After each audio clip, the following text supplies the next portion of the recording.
ఉదయం 10 కల్లా ఆఫీస్లో అందరూ ఉండాలి. వీలు కాకపోతే పూర్తి రోజు సెలవు తీసుకోండి.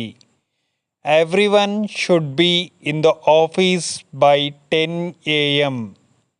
If that's not possible, take the whole day off.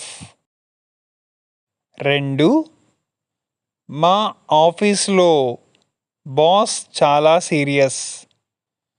The boss in our office is very strict. 3.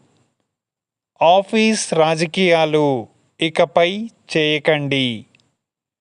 Stop office politics. 4. Office చాలా బాగుంది. The office is very nice.